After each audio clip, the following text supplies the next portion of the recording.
Film की कहानी में हम एक लड़के एरान को देखते हैं। एक दिन वह अकेले ट्रैकिंग पर एक सुनसान जगह जाता है। यह जगह पूरी तरह उजड़ी हुई होती है। वहाँ दूर दूर तक कोई नजर नहीं आता। जब एरान ट्रैकिंग कर रहा होता है तभी उसकी मुलाकात दो लड़कियों से होती है। असल में वो दोनों रास्ता भटक गई थी। तब एरान उनसे पूछता है, क्या मैं आपकी कुछ मदद कर सकता हूँ? यह कहते ही वह उनके पास चला जाता है। एरान उनकी मदद करता है और उन्हें सही रास्ता दिखाता है। फिर वह उनके साथ चलने लगता है और आगे की राह बताता है। कुछ दूरी तय करने के बाद एरान कहता है, मुझे एक और रास्ता पता है। मैं वादा करता हूँ कि यह सफर बहुत मजेदार होगा। अब वह पहाड़ों की तरफ बढ़ते हैं। ये रास्ते बहुत तंग होते हैं। तभी अचानक एरान कूद जाता है। यह देखकर लड़कियां डर जाती हैं और सोचती हैं कि वह गिर गया है, लेकिन नीचे से एरान उन्हें आवाज देता है। नीचे एक छोटा सा पानी का पुल था। एरान उन्हें भी नीचे कूदने को कहता है। फिर दोनों लड़कियां एक एक करके पानी में कूद जाती हैं। उन्हें बहुत मजा आता है। वे वहाँ खूब मस्ती करती हैं। इसके बाद वे तीनों फिर ट्रैकिंग के लिए निकल पड़ते हैं। जब वे उस जगह से बाहर आते हैं तो एरान को आगे जाना होता है और लड़कियों को अपने घर विदा होने से पहले वे एक सेल्फी लेते हैं। एरान पूछता है, क्या हम फिर कभी मिल पाएंगे? उनमें से एक लड़की कहती है, कल रात हमारे घर पार्टी है, आप भी आ सकते हैं। फिर एरान उन्हें अलविदा कहता है और आगे बढ़ जाता है। अब एरान पहाड़ी इलाकों में और आगे बढ़ रहा होता है। वह बहुत उत्साहित होता है और इस ट्रैकिंग का पूरा आनंद ले रहा होता है, लेकिन ये रास्ते बहुत ही तंग और खतरनाक होते हैं। जब एरान दो पतली पहाड़ियों के बीच से नीचे उतरता है तभी एक बड़ी चट्टान उसके रास्ते में आ जाती है। वह उस चट्टान का सहारा लेकर नीचे जाने की कोशिश करता है, लेकिन अचानक चट्टान खिसक जाती है। वह नीचे गिरने लगता है और वहीं चट्टान उसके दाहिने हाथ पर आ गिरती है। अब उसका हाथ दो पत्थरों के बीच फंस जाता है। उसे कोई गहरी चोट तो नहीं लगती, लेकिन हाथ निकल नहीं रहा होता है। वह बार बार कोशिश करता है, लेकिन उसका हाथ बाहर नहीं निकलता। जब उसे लगता है कि अब हाथ निकालना नामुमकिन है तो वह जोर जोर से उन दोनों लड़कियों को आवाज लगाता है। दुर्भाग्य से उसकी आवाज वहां तक नहीं पहुंचती। वह जगह बहुत संकरी और शांत होती है। वहां न कोई इंसान होता है, न जानवर, यहाँ तक कि कोई पक्षी भी नहीं। फिर एरान अपना बैग खोलता है और उसमें रखे ट्रैकिंग के सारे सामान बाहर निकालता है। वह जानता था कि उसे किसी भी तरह यहाँ से निकलना ही होगा, क्योंकि कई महीनों तक वहाँ कोई नहीं आने वाला था। बैग में एक चाकू भी होता है। वह उसी चाकू से चट्टान को काटने की कोशिश करता है, लेकिन चट्टान बहुत मजबूत होती है। वह इतनी सख्त होती है कि चाकू से कोई असर नहीं होता। ऊपर से उसका दाहिना हाथ फंसा होता है, इसलिए उसे बाएं हाथ से काम करने में बहुत मुश्किल होती है। इसके बावजूद एरान हिम्मत नहीं हारता। वह लगातार कोशिश करता रहता है। इसी बीच उसका चाकू हाथ से छूटकर नीचे गिर जाता है। अब वह उसे उठा भी नहीं पाता, क्योंकि चाकू थोड़ा दूर गिर चुका था। लेकिन किसी तरह एरान चतुराई से उस चाकू को अपनी तरफ खींच लेता है। फिर वह दोबारा चट्टान को काटने की कोशिश करता है, लेकिन कोई फायदा नहीं होता। चट्टान इतनी मजबूत होती है कि चाकू की धार पूरी तरह खत्म हो जाती है। धीरे धीरे रात हो जाती है। अब कई घंटे बीत चुके थे और एरान वहीं फंसा हुआ था। उसे समझ नहीं आ रहा था कि वह इस मुसीबत से कैसे निकले। फिर भी वह लगातार कोशिश करता रहता है। ऐसे करते करते अगली सुबह हो जाती है। अब तक 25 घंटे बीत चुके होते हैं, लेकिन अब भी उसे कोई रास्ता नहीं मिला था। फिर वह अपना कैमरा चालू करता है और उसमें रिकॉर्डिंग शुरू करता है। वह कहता है, मैं पिछले 25 घंटों से यहाँ फंसा हुआ हूँ और किसी को भी यह नहीं पता कि मैं कहाँ हूँ, क्योंकि वह बिना किसी को बताए ही यहाँ आ गया था। अब उसके पास खाने का सामान भी खत्म हो रहा था और पीने के लिए सिर्फ 400 से 500 मिलीलीटर पानी बचा था। जब वह यह सब रिकॉर्ड कर रहा होता है तभी उसे ऊपर से किसी की आवाज सुनाई देती है। यह सुनकर एरान जोर जोर से मदद के लिए चिल्लाने लगता है, लेकिन यह कोशिश भी बेकार जाती है, क्योंकि वहाँ कोई नहीं होता है। कुछ घंटों बाद फिर से रात हो जाती है। अब एरान को बहुत भूख लगती है। जो थोड़ा बहुत खाना बचा होता है वह उसे खा लेता है। उसे याद आता है कि उन लड़कियों ने उसे रात के खाने के लिए बुलाया था। उसे लगता है कि वहाँ पार्टी चल रही होगी, शायद शराब भी हो। फिर वह उस पार्टी की कल्पना करने लगता है। वह खुद से बातें करने लगता है। उसे वो दिन याद आता है जब वह शनिवार को ट्रैकिंग के लिए घर से निकला था। तब उसकी माँ का फोन भी आया था, लेकिन उसने वह फोन नहीं उठाया और न ही बताया कि वह कहाँ जा रहा है। अगर एरान ने अपनी माँ को बता दिया होता तो शायद वह उसे ढूंढने आ जाती, लेकिन अब किसी को नहीं पता कि वह कहाँ है। तीसरे दिन यानी सोमवार को हैरान तारों से एक छोटा सा पहिया बनाता है। फिर वह चट्टान को रस्सियों से बांधता है। चट्टान अब भी उसके हाथ पर फंसी होती है। वह रस्सी के दूसरे छोर से खींचकर चट्टान को हटाने की कोशिश करता है, लेकिन इतनी मेहनत के बाद भी चट्टान नहीं हिलती। फिर वह रस्सी को अपने पैरों में फंसाकर फिर से खींचने की कोशिश करता है, लेकिन यह तरीका भी काम नहीं करता। अब 3 दिन बीत चुके थे। परेशानी बढ़ती जा रही थी। पीने का पानी भी खत्म हो गया था। अब उसके पास करने के लिए कुछ नहीं बचा था, इसलिए वह वहाँ की छोटी छोटी चीजों पर ध्यान देने लगता है। जैसे आसमान में उड़ता एक पक्षी, वह हिल भी नहीं सकता था। आसपास कुछ खतरनाक कीड़े भी आ रहे थे। अगर उसे उन्हें मारकर खाना होता तो पहले इंतजार करना पड़ता।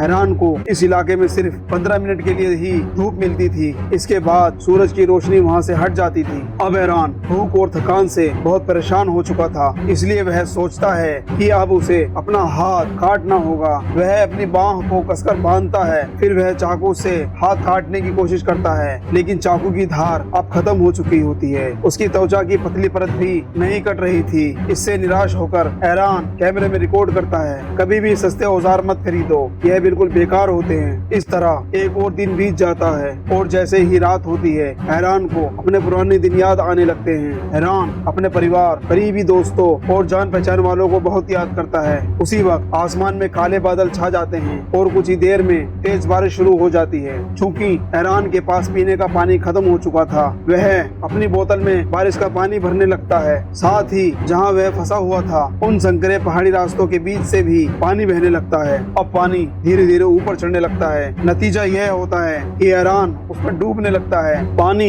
एक तरल पदार्थ होता है जिसमें चीजें तैर सकती हैं। इसी का फायदा उठाकर हैरान पानी में चट्टान को हिलाने की कोशिश करता है। कई कोशिशों के बाद वह उस चट्टान को हिलाने में सफल हो जाता है और उसका हाथ आजाद हो जाता है। इसके बाद वह भागकर अपनी कार की ओर दौड़ता है, उसमें बैठता है और वहाँ से निकल जाता है। लेकिन यह सिर्फ एक सपना था। असल में वह अभी भी उसी पहाड़ी इलाके में फंसा हुआ था। वह जोर जोर से चिल्लाने लगता है। उसे भ्रम होने लगते हैं क्योंकि उसे वहाँ फंसे हुए कई दिन बीत चुके थे। अब उसका 5वां दिन चल रहा था। इतनी देर से फंसे रहने के कारण उसका व्यवहार और सोचने का तरीका बदलने लगता है। वह अकेले बात करता है, खुद से कमेंट्री करता है, कभी हंसता है और कहता है, अगर उस दिन मैंने माँ का फोन उठा लिया होता या उन्हें बता दिया होता कि मैं यहाँ आ रहा हूँ तो शायद मैं यहाँ फंसा नहीं होता।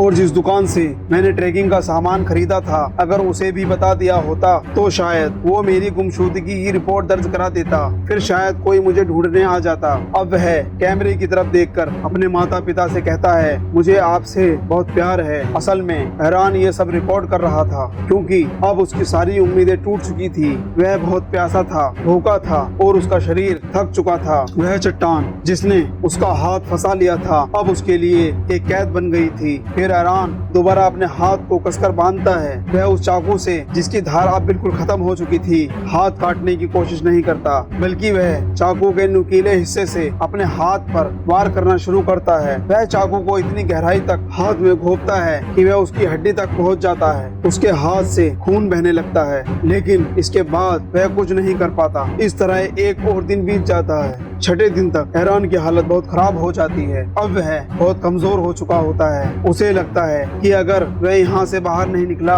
तो उसकी मौत हो जाएगी। हैरान सोचता है, शायद ये चट्टान पूरी जिंदगी मेरा इंतजार कर रही थी। यह रास्ता, यह पहाड़ मेरे जन्म के दिन से ही मेरे लिए था। शायद यही मेरी मंजिल है। वह चट्टान पर लिखता है, शांति से विश्राम करो। वह अपना नाम और जन्म तिथि भी लिख देता है क्योंकि अब उसे पूरा यकीन हो जाता है कि वह यहाँ से जिंदा नहीं जा सकेगा। अब उसका हौसला टूट चुका होता है। वह बहुत थक गया था। अगले दिन जब उसकी थोड़ी सी चेतना वापस आती है तो वह कल्पना करने लगता है। उसे एक छोटा बच्चा दिखाई देता है, शायद उसका भविष्य का बेटा। वह सोचता है कि वह उस बच्चे के साथ खेल रहा है। यह सोचकर वह भावुक हो जाता है। उसी पल उसके अंदर एक नई ताकत जाग जाती है। अब वह अपने फंसे हुए हाथ को जोर लगाकर उल्टी दिशा में धकेलने लगता है। ऐसा करते हुए उसका हाथ टूट जाता है। अब उसने किसी तरह से अपने पास के चाकू को फिर से तेज कर लिया होता है। वह धीरे धीरे हिम्मत से अपना हाथ काटना शुरू करता है और आखिरकार वह 6ठे दिन अपने हाथ को पूरी तरह काटकर उस चट्टान से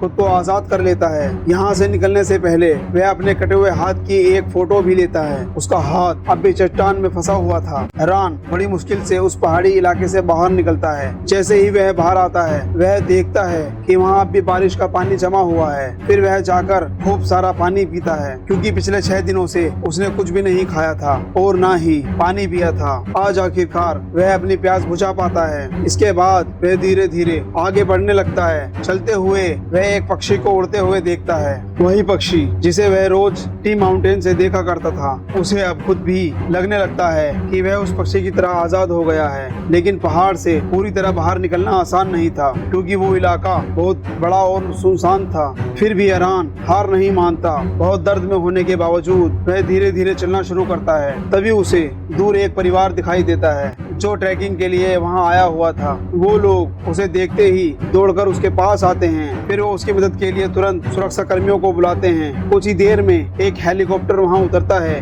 और एरान को अस्पताल ले जाया जाता है। कुछ समय बाद का दृश्य दिखाया जाता है। अब एरान पूरी तरह से ठीक हो चुका है। वो बच्चा जिसकी उसने कल्पना की थी अब असल जिंदगी में भी आ चुका है। 3 साल बाद एरान एक लड़की से मिलता है और दोनों शादी कर लेते हैं। बाद में उनका एक बेटा होता है, बिल्कुल वैसा ही जैसा एरान ने उस समय अपने सपने में देखा था। इन 6 दिनों में एरान ने मौत को बहुत करीब से देखा था, लेकिन उसने कभी हार नहीं मानी। अब भी वह पहाड़ों पर चढ़ता है, लंबी यात्राएं करता है और जहाँ भी जाता है वहाँ की कहानी लिखता है। क्या देखा, कहाँ कहाँ गया, आइए इस हैरान कर देने वाली सच्चाई को सबके सामने लाएं। यह कहानी असली जीवन पर आधारित है। सच में एरान 6 दिन तक पहाड़ों में फंसा रहा। इतने कम समय में उसने बहुत कुछ सहा। उसने चट्टानों पर अपना नाम, जन्म और मौत की तारीख तक लिख दी थी, क्योंकि उसे यकीन हो गया था कि वह अब जिंदा नहीं बचेगा। जिस चट्टान के नीचे उसका हाथ दबा था उसका वजन 360 किलो था। वहाँ खाने पीने को कुछ नहीं था, लेकिन एरान की सबसे बड़ी ताकत यह थी उसने कभी हिम्मत नहीं हारी। इसी वजह से वह 5 दिनों तक जिंदा रहा। 6ठे दिन जब उसे लगा